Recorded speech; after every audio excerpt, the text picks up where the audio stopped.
여러분에게 외국은 어떤 곳인가요? 세계화가 빠르게 진행되고 있는 지금, 외국이 더는 낯설게 느껴지지 않는 것 같습니다. 매주 화요일 저녁 시간에는 세계 곳곳의 이야기를 들려드리고자 합니다. 세상을 듣는 시간, 지금 시작합니다.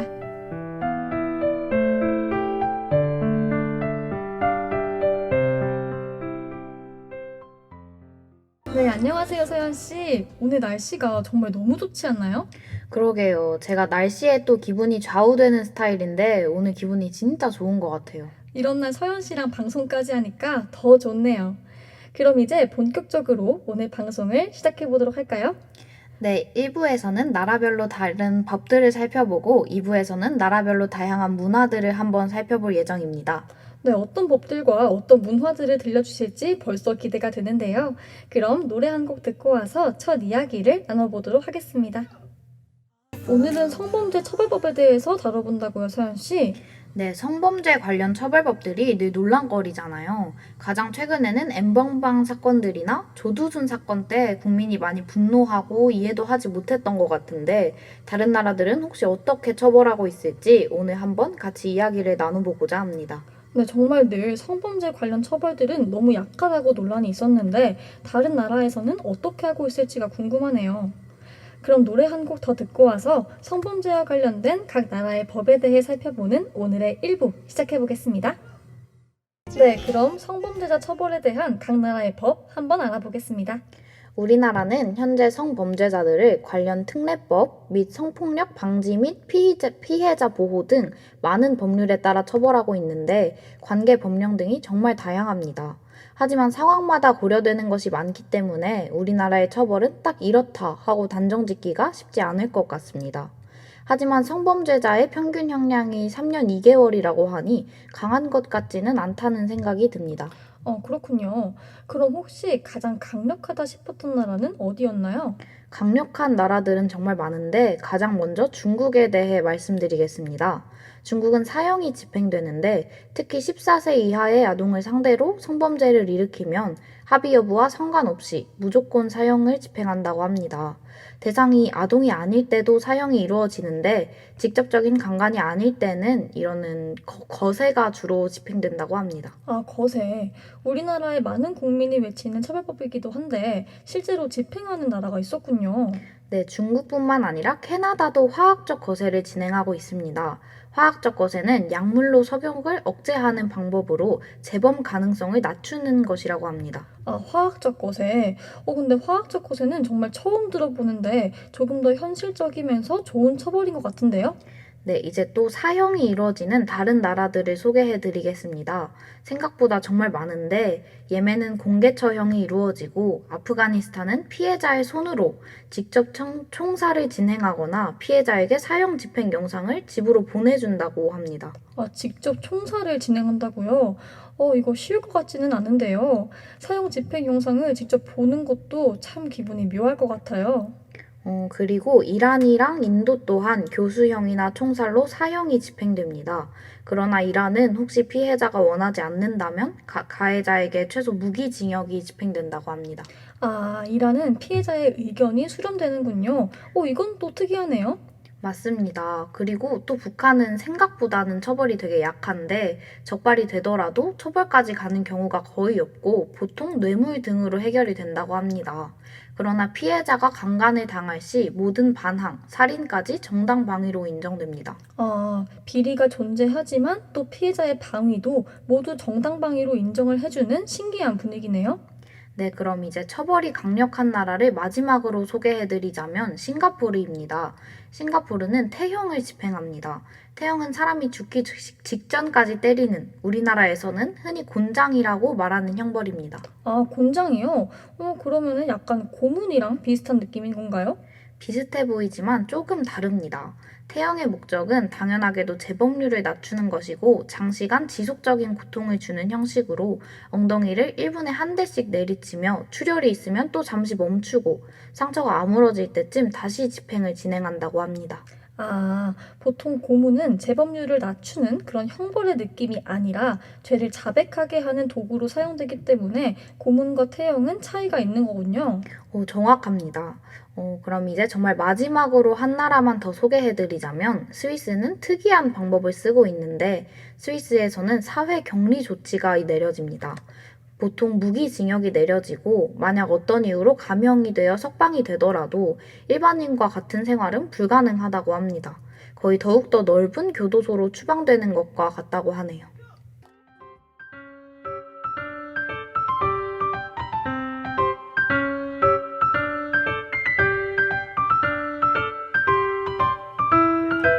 네, 오늘은 화요일. 여러분은 세상을 듣는 시간과 저녁을 함께하고 계시는데요. 벌써 1부가 마무리되었습니다. 2부를 시작하기 전 쉬어가는 타임으로 외국의 황당한 법안 하나를 소개해 드리려고 해요. 오늘은 어떤 법이죠, 서연 씨? 오늘은 호주의 한 법을 소개해 드리려고 하는데 호주에서는 집안 전구에 전기가 나가도 스스로 전구를 갈아 끼우면 안 된다고 합니다. 네? 스스로 끼우면 안 된다고요? 그러면 누굴 불러야 하는 건가요? 네, 호주에서는 전기 기사님만 전구를 갈아 끼울 수 있는 권리가 있어서 자신의 집이어도 전구의 벌을 직접 갈면 안 된다고 합니다.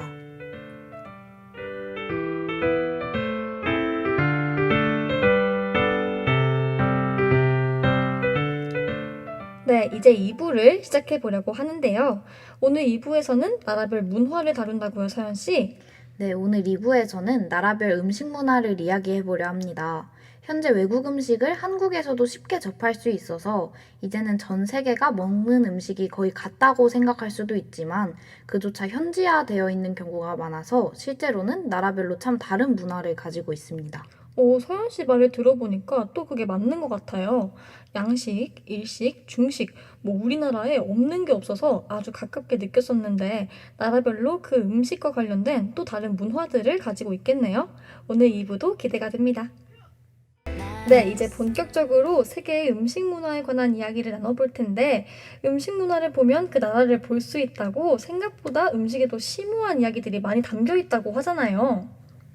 네, 가장 먼저 프랑스는 포도주가 요리에 없어서는 안 되는 재료라고 합니다. 마늘의 민족, 대한민국에 마늘이 있다면 프랑스에는 포도주가 있다. 약간 이런 느낌인 것 같습니다. 우리나라에 마늘 같은 존재라니 바로 이해가 되는데요. 네, 그리고 프랑스에서는 또 소스가 굉장히 중요하다고 하는데요. 향신료로 주로 파슬리, 후추, 로리에, 샐러리, 너트백, 사프란 등을 사용한다고 합니다. 이름들이 너무 어려운데요? 근데 아무튼 사용하는 향신료가 우리나라와는 많이 다른 것 같아요. 비슷한 게 기껏해야 후추 정도? 맞습니다. 그리고 또 식탁 문화로는 그릇의 선택처럼 식탁의 조화를 맞추는 것이 되게 중요하다고 합니다. 프랑스의 식탁이라고 하면 괜히 예쁠 것 같긴 해요. 그쵸. 왠지 프랑스의 식탁은 아기자기할 것 같은 느낌이 드는 것 같습니다. 사실 프랑스에서의 식사는 단순한 음식 섭취가 아닌 모임과 사고의 현장이기 때문에 평균 식사 시간이 2시간이라는 얘기까지 있다고 하는데 이런 특성상 더 예쁜 테이블 문화가 발전한 것 같습니다. 정말 식사가 사교의 현장이라는 게 많은 영향을 끼친 것 같네요. 네, 다음으로는 화은 씨, 음식하면 어떤 나라가 생각나나요? 사실 제가 스파게티를 되게 좋아하는데, 그래서 좀 뻔하게 나가보면 역시 이탈리아가 생각나는 것 같습니다. 맞습니다. 음식하면 역시 이탈리아죠. 이탈리아는 우리가 흔히 알듯 파스타가 정말 유명한데 우리랑 다른 점은 우리처럼 스프를 먹고 파스타를 또 따로 먹는 것이 아니라 스프를 대신해서 파스타를 먹는다고 합니다. 그리고 또 가공한 고기와 소시지로도 유명하죠. 스프를 대신해서 파스타를 먹는다고요? 그럼 배도 안 차지 않을까요? 그리고, 맞아요. 이탈리아가 육류 요리로 유명하다는 얘기는 많이 들어본 것 같아요. 네, 그리고 육류 요리뿐만 아니라 생선 요리로도 유명한데 황새치에서 오징어까지 모든 생선을 잡아서 튀기거나 토마스 소스를 곁들인 요리를 많이 한다고 합니다. 진짜 이탈리아 현지식 요리도 먹어보고 싶네요. 저도 해외여행을 별로 좋아하는 스타일이 아닌데 세계 음식 일주는 한번 해보고 싶은 것 같습니다. 다음으로 신사의 나라, 영국의 음식 문화를 말씀드리면 영국인들은 보통 하루에 4번 식사를 한다고 합니다. 하루에 4번씩이나 먹어요. 삼시세끼를 먹는 우리와는 다른 문화네요. 네, 아침, 점심, 저녁 이렇게 나눠서 설명을 드리면 아침에는 과일 주스, 시리얼, 후라이, 토마토, 커피, 홍차 등 가벼운 음식들을 먹고 점심에는 메인 코스와 후식으로 구성되는 식사를 합니다. 후식은 주로 푸딩 종류나 타르트를 먹는데 너무 달기 때문에 후식을 디저트가 아니라 스위트라고 하기도 한다고 합니다. 근데 여기까지는 우리나라와 별반 다를 게 없어 보이는데요? 네, 이제 다음 세 번째 식사가 약간 다른데 보통 차로 구성이 된다고 합니다. 3시 30분에서 4시쯤 마시는 차는 애프터눈 티, 5시에 먹는 차는 하이티인데 이 하이티가 아주 전형적인 영국의 식사라고 합니다. 아, 약간 한국인들의 커피 타임, 간식 시간, 여유 시간, 이런 시간이 영국에서는 식사 시간인 것 같네요. 네, 우리가 갖는 간식 시간이 영국에서는 하이티라고 불리는 것 같습니다.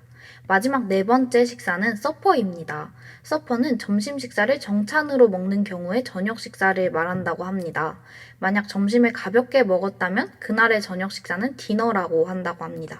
아, 저녁 식사도 이렇게 나뉘어져 있군요. 점심을 많이 먹어서 배부르면 그날의 저녁은 서퍼, 점심을 가볍게 먹어서 저녁을 더 제대로 먹으면 그런 경우에는 그날의 저녁을 디너라고 하는군요.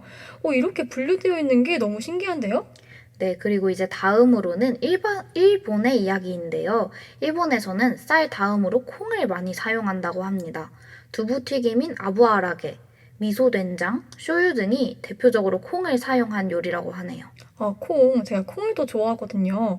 확실히 문화권이 같아서 그런지 우리나라랑 비슷한 것 같아요. 맞습니다. 뭔가 세세한 하나하나는 다를지 몰라도 큰 맥락이 많이 유사한 것 같습니다. 일본의 특이한 음식 문화도 하나 전해드리겠습니다. 일본에서는 매 식사에 녹차가 제공된다고 합니다. 이 문화에는 자연과 조화를 이루려는 일본인들의 정신이 담겨 있다고 합니다. 아, 일본인들은 자연과 조화를 이루려고 하는 가치관이 있군요. 그건 좀 신기하네요. 네, 그리고 일본은 또 육식 문화가 발달하지 못했고 대신 신선한 과일과 야채를 연중 사용한다고 합니다. 아, 어쩐지 생각해보니 일식은 주로 고기가 주인공은 아니었던 것 같네요. 네, 이제는 좀 다른 음식 문화를 이야기해 보려 하는데요. 화한 씨는 1월 1일 날 혹시 뭐 드셨나요? 아, 저는 당연히 떡국을 먹었습니다. 보통 새해에는 다 떡국을 먹지 않나요? 네, 우리나라는 새해 떡국을 먹는데 가래떡의 하얗고 긴 모양이 장수를 기원하고 새로운 해를 밝고 행복하게 보내자는 의미를 담고 있기 때문이라고 합니다. 그리고 우리에게 이렇게 떡국이 있는 것처럼 다른 나라들에도 새해 맞이 음식들이 있습니다. 이걸 살짝 그리고 자세히 알려드리겠습니다. 아, 살짝, 그리고 자세히요? 아, 좋네요. 먼저 미국은 콩과 채소, 돼지고기 등을 볶아서 밥에 얹은 호핑존이라는 음식을 먹습니다. 그리고 네덜란드에서는 건과일과 견과류를 넣어서 기름에 튀긴 도넛인 올리볼렌을 먹고 영국에서는 말린 과일, 향신료, 으깬 사과, 견과류 등으로 속을 채운 파이인 민스파이를 먹는다고 합니다. 그건 저도 좀 먹어보고 싶어요. 나라마다 이렇게 있는 게 너무 신기한데요? 뭔가 다 먹어보고 싶은 건 아니지만, 그래도 한번 봐보고는 싶은 것 같아요. 사실 아직 조금 더 남았는데 멕시코에서는 새해 12달을 뜻하는 포도 12알을 먹습니다. 포도는 앞선 음식들에 비해 특별한 음식은 아니긴 하죠. 그리고 마지막으로 독일은 아몬드 가루와 설탕을 채워서 만든 과자인 마지펜을 먹는다고 합니다. 사실 이 마지펜은 제가 먹어봤는데 꽤 맛있었던 걸로 기억합니다. 네, 오늘은 각 나라의 성범죄자 처벌법과 음식 문화에 관한 이야기를 나누어 보았는데요. 어땠나요, 서연 씨? 저는 다른 나라들의 성범죄자 처벌법들을 보고 우리나라는 평균 형량이 3년 2개월인 것을 또 보니 정말 왜 우리나라가 솜방망이 처벌이라고 하는지 알 것도 같았고 그래서 많이 아쉽기도 했던 것 같습니다. 화은 씨는 오늘 어땠나요? 아, 저는 또 먹는 걸 워낙 좋아해서 2부에서 나눴던 이야기가 많이 생각이 나는데요. 음식도 하나의 문화로 녹아있는 상황들, 뭐 예를 들면 영국처럼 그런 상황들이 되게 신기하고 재밌었던 것 같아요.